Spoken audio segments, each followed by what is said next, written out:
Welcome to the Connected Leaders Academy virtual conference designed to reshape your vision of transformation. As we navigate the evolving business landscape, our speakers will unveil innovative strategies to manage and initiate change. Prepare to adapt, innovate, and lead, ensuring your role as a catalyst in this transformative era.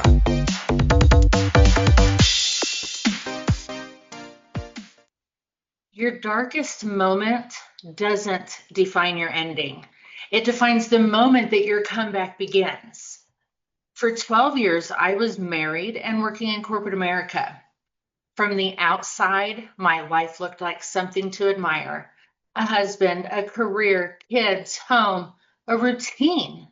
I showed up on time. I met my expectations. I checked boxes. I did what I was supposed to do. But what people didn't see was the quiet exhaustion that lived behind my smile. Before the divorce papers were ever signed, before the world ever knew that my marriage was ending, I was already disappearing inside of my own life. There's a special kind of loneliness that happens when you're surrounded by people, yet you feel completely unseen. I would sit in rooms full of conversation and feel invisible. I would smile through dinner. I would laugh at the right moments and play my role perfectly. But inside, I felt like I was slowly evaporating. Somewhere along the way, I traded authenticity for approval, peace for productivity, identity for image. I stopped asking myself what I wanted because it felt faster and safer to just meet everyone else's expectations. At night, when everything was quiet, the truth would creep in. This isn't what living is supposed to feel like, right?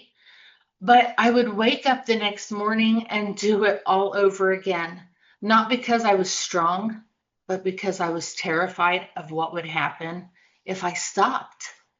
That erosion didn't happen in a year. It happened in inches.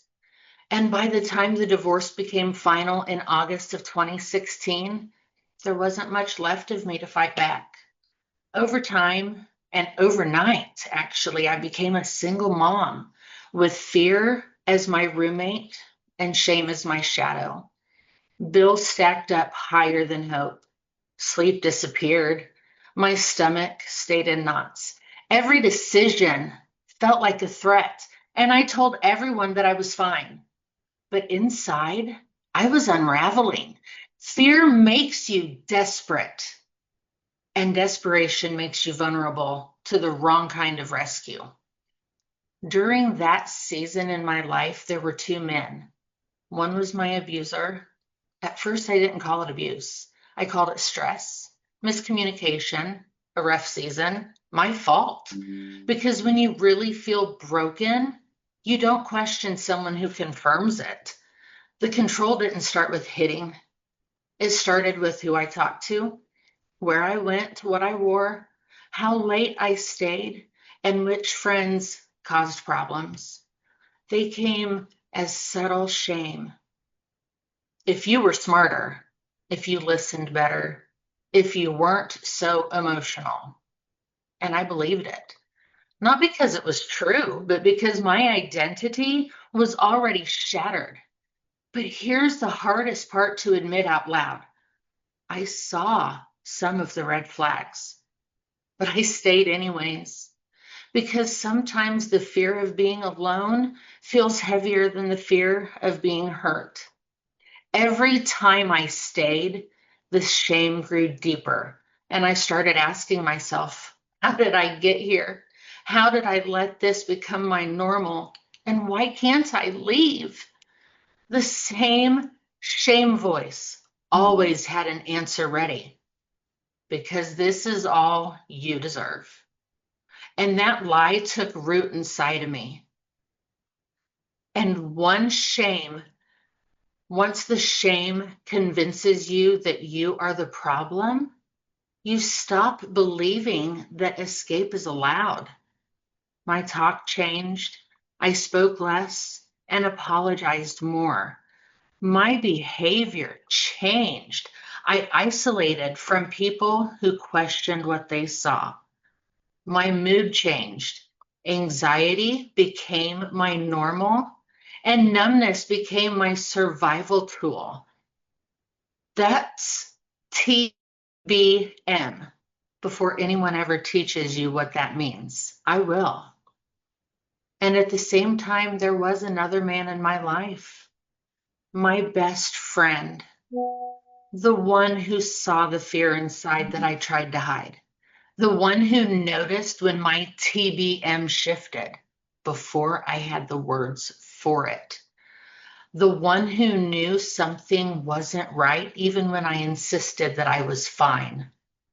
But fear had already stolen my identity and my clarity, and I stayed because I was afraid of being destroyed. But I was terrified of the unknown that healing would require. By the fall of 2017, I wasn't living. I was surviving from 1 hour to the next. Every day felt heavy. Every hope felt unreachable. I wasn't dramatic. I wasn't crying nonstop. I was quiet because despair doesn't always look like panic. It seems sometimes that it looks like surrender. On September 24th of 2017, the weight of everything finally crushed me. That morning, I didn't wake up thinking that I wanted to die. I woke up wanting the pain to stop. I truly believed in the depth of my sickness that my children would be better off without me.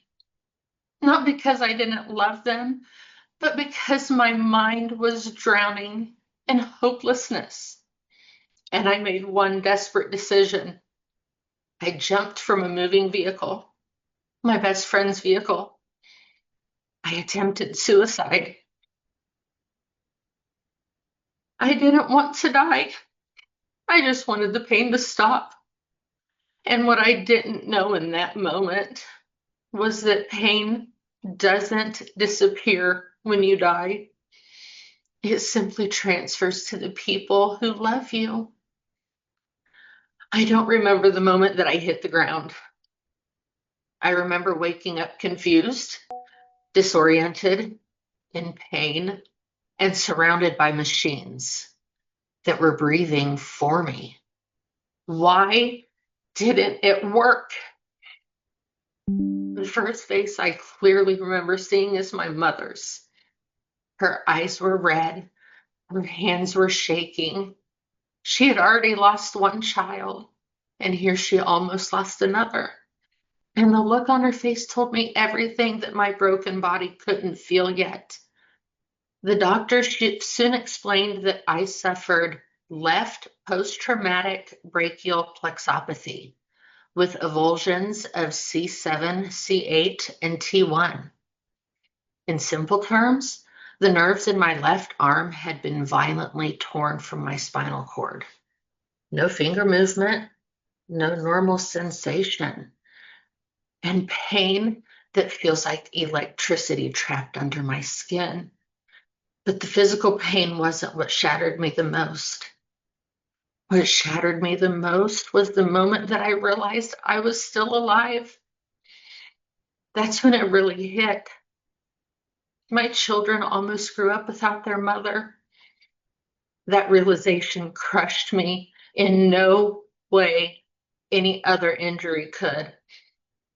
My family gathered around my hospital bed. There was no yelling, no shaming, no interrogation, only fear mixed with love. They said the words that I wasn't strong enough to say to myself. Lindsay, you don't need to be strong right now. You need help. And for the first time in my life, I didn't argue. I didn't defend. I didn't minimize. I surrendered and I said yes.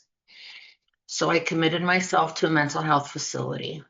And in that facility, everything was stripped down to my rawest form. No phone, no distractions, no pretending, just me and my thoughts and the truth that I've been outrunning. My days were broken into pieces that I couldn't control: medication, group therapy, individual counseling, meals, lights out. Every door locked, every sound amplified, every emotion exposed. There's nothing glamorous about healing in a locked unit. Your privacy disappears, your pride evaporates, and your coping mechanisms are stripped away one by one. In group therapy, I listened to people tell their stories that sounded different on the surface, but identical underneath. Different faces, same trauma, same despair, same shame. And the hardest part wasn't hearing their pain, it was recognizing my own reflection in it. One woman talked about staying in an abusive relationship because she was afraid to be alone. Another talked about smiling at work, even though she was secretly planning her own death. And I realized something terrifying. I wasn't broken in a unique way. I was broken in a human way. One afternoon during individual therapy, my counselor asked me a simple question. Lindsay, when did you stop feeling safe in your own body? I tried to answer quickly. I tried to intellectualize it, but my voice betrayed me. And for the first time in my adult life, I cried without having or trying to be quiet. Not polite tears, not controlled tears, the kind of sobbing that shakes your ribs and exposes every wound you've been hiding. That was the day that I stopped pretending that I was okay. And that was the day that healing truly began. But healing didn't feel like progress at first. It felt like grief. Grief for the life I lost. Grief for the woman I used to be. Grief for the years that I spent surviving instead of living. That's when focus became my survival framework. It didn't arrive as a motivational quote. It arrived as the lifeline. I had to face the truth about my trauma, my fear of abandonment, my addiction to approval, and the way I had learned to equate love with survival.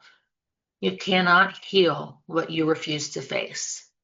I had to own my own story, not erase it, not minimalize it, not rewrite it into something easier to live with. Ownership returned my power. I had to choose courage, and courage didn't look heroic. Sometimes courage was just brushing my teeth, even though I didn't want to look at myself in the mirror. Sometimes it was walking into therapy, even when my hands and body were shaking. Sometimes it was saying out loud, I don't know how to live yet, but I want to learn. I had to understand my why, and my why became my children, not their expectations of me, not their approval of me, their presence. Their faces reminded me why I had to keep breathing on the days that I wanted to stop. And then I had to start showing up, not perfectly, not loudly, but consistently. Focus didn't make me fearless. It made me willing to feel, willing to be seen, and willing to stay. As I was healing, I learned something that completely changed how I see people called transfer talk, behavior, mood. These are three most common indicators that someone is struggling mentally or nearing a personal crisis. Their talk changes. They speak less or recklessly. Their words become hopeless. Sometimes they joke about dying as if making it funny would feel less real.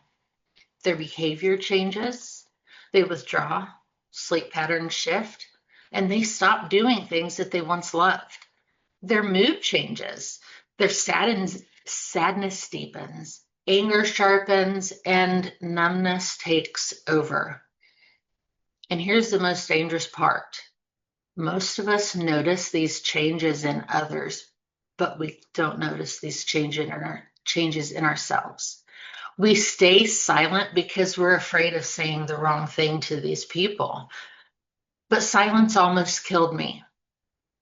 And I'm standing here today because someone noticed my TBM and refused to ignore it.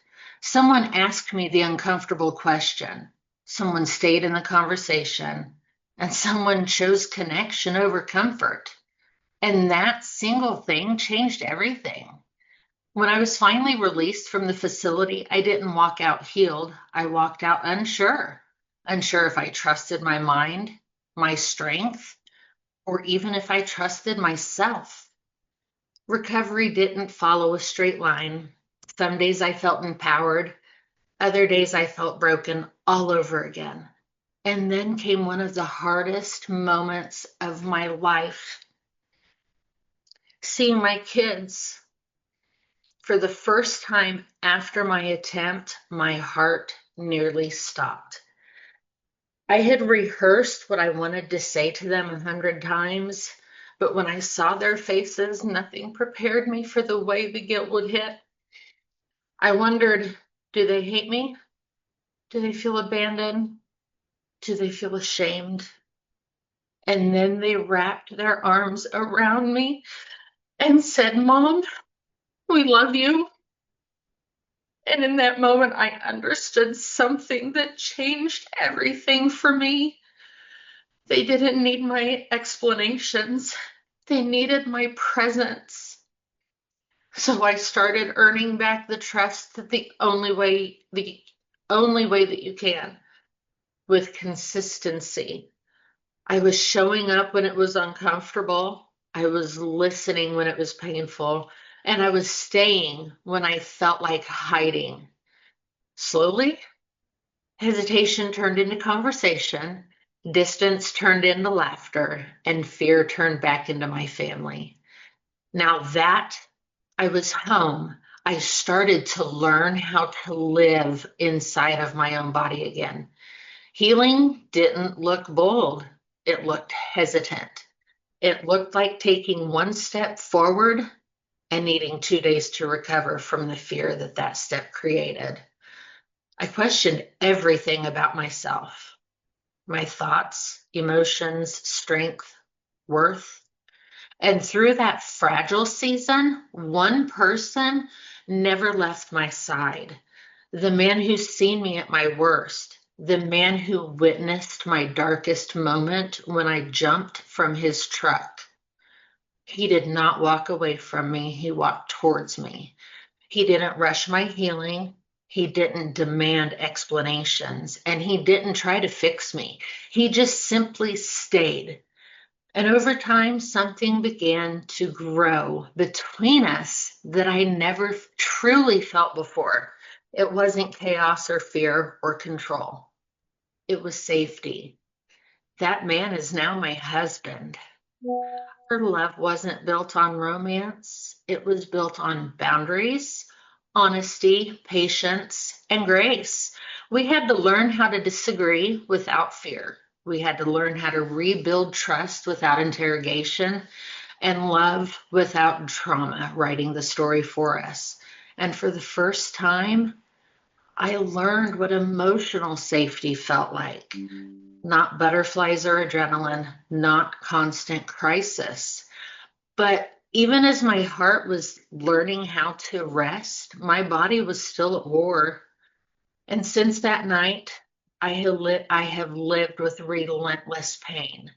I went through surgery after surgery, a brachial plexus exploration, nerve grafting, a muscle flap transfer, a wrist and thumb fusion, and then a spinal cord stimulator. Each surgery brought hope, but each recovery brought disappointment because the pain never truly left. Chronic pain doesn't just attack your body, it attacks your mind, and it slowly tries to erase your identity. I stopped asking, what can I do? And I started wondering, who am I now that I can't do what I used to be? I grieved the woman I used to be more than I ever grieved the injuries themselves. I lost my strength, my independence, my confidence, and my sense of control. I live with extreme nerve pain every single second of every single day. It is a reminder of my darkest moment. But here's what my pain never got to take away from me: my purpose. The pain stayed, but it no longer gets to define my worth. My health slowly stabilized. My husband and I began to rebuild our lives together, not just emotionally, but practically. We started businesses while I was still healing. We took risks while I was bleeding. There were moments that the numbers didn't make sense, nights where sleep didn't come because worry was too loud. But we didn't quit. We adjusted, we learned, we kept going. Today we run 4 family businesses: Stadel Farms, S&S Harvesting, Flinthills Transport, and TLS Logistics. All 4 of our children work right alongside us because we didn't start as a success story. We started as a survival story. Every truck on the road, every acre of land, and every late night of paperwork represents rebuilding that we once thought was lost. Then on September 18th of 2024, my mentor challenged me to go live on Facebook for 30 days. 30 days of vulnerability and showing up. The first day I went live, my voice cracked. I stared at my phone for almost 10 minutes before I pressed the button. On day 1, I thought my voice was a liability. Some days, nobody watched. Some days, a few people did. There were even days where my 16-year-old son went live for me because my pain was so severe that I could not. And on September 19th of 2025, I hit day 365. I proved to myself that my pain and my disability was not my identity. I stopped seeing myself as broken, and I started seeing myself as a woman who lived. And I realized something that changed everything. I am not my mistakes. I am not my trauma. I am not my pain. I am enough. How is your mental health today? That is a huge question that you need to ask people. My name is Lindsay Stadel. I am a wife, a mother, a grandmother, an entrepreneur, an author, and a survival. I found my voice and now I use it for others who don't have theirs. Let me say one last thing. You are enough. No more proving, no more pretending, just unapologetically you. Thank you. Thank you for participating in today's enlightening session. As we transition to our next expert, remember that each strategy and insight is a step toward becoming a transformative leader in your field. Visit connectedleadersacademy.com to stay engaged and informed. The journey of change is ongoing. Let's move forward together.